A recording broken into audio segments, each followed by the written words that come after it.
It must have been shortly after I was ordained in 1990. And my father was in the dream, and he was sitting in a chair kind of like you, and my sister was right next to him, standing up, and I was standing, and I was fussing at him. I said, "You haven't been in touch with me." And he was just looking at me like, okay. And then Yolanda just blurted out and said, "Well, he's been in touch with me." And then he looked at her and then looked at me and said, "Yeah, but you'll understand, it's my ministry." In May of 2007, Bernice and her brothers, Martin and Dexter, lost their sister, the eldest of the 4 King children. Yolanda King, a playwright, author, and activist, died unexpectedly at 51. In May of 2008, Martin and his wife, Andrea, had a baby girl, whom they named Yolanda.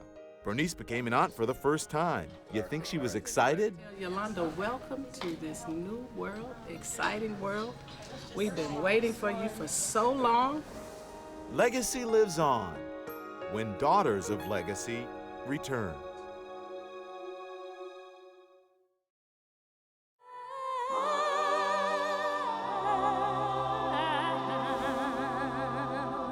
We all need time on the couch now and then, but legacy is meant to be lived, not just talked about.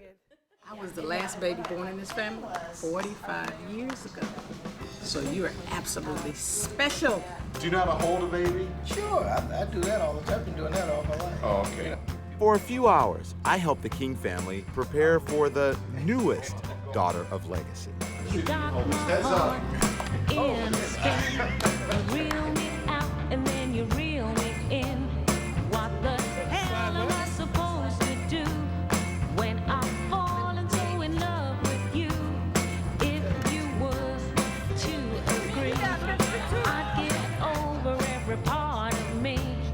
As it is, I think that you should know that I'm never gonna let you go.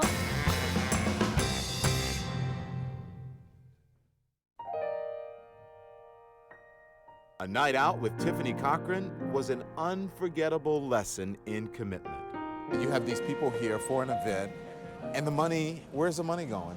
The money is going to go directly to the Johnnie L. Cochran Jr. Brain Tumor Center at Cedars-Sinai Medical Center. Just the fact that we can say that and that it's open, it's amazing to me because it all started as an idea on a piece of paper.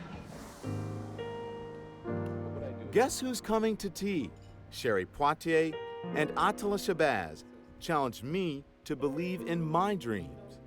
If you live like long enough, you realize you find yourself coming back to all of the things that you always were.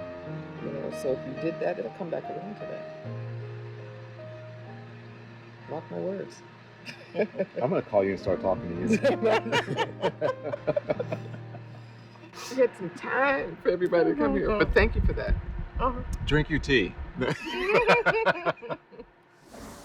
See, when you're a heavyweight champion on the top of your game, I mean, you can do anything. I mean, he was a singer, he was an actor. I mean, he did it all. Muhammad Ali is like nobody else, but there is a family resemblance.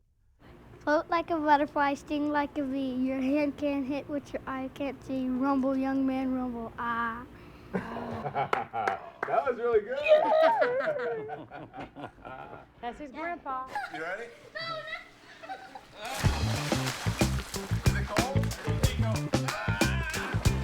We were friends, and then we started dating, and it was about a year. Did you have any clue about what was going on? No. And actually, a friend of mine heard it on the radio and called me and told me. And I walked in and I looked at her, and she knew immediately that I knew. Who told you? I said, the radio. And it was just, you know, like, what do you do for an encore? You know? Bob happened to be a huge fan, and he was so excited and went to this sports store, and he bought this plaque of Daddy over Liston and was like, Rasheda, here.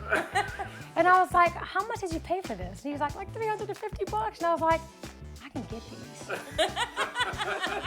And then he's like, oh, okay. I mean, at first it was just overwhelming because I was such a fan. And being who he is, not just an athlete, but Muhammad Ali. Daughters of Legacy continues.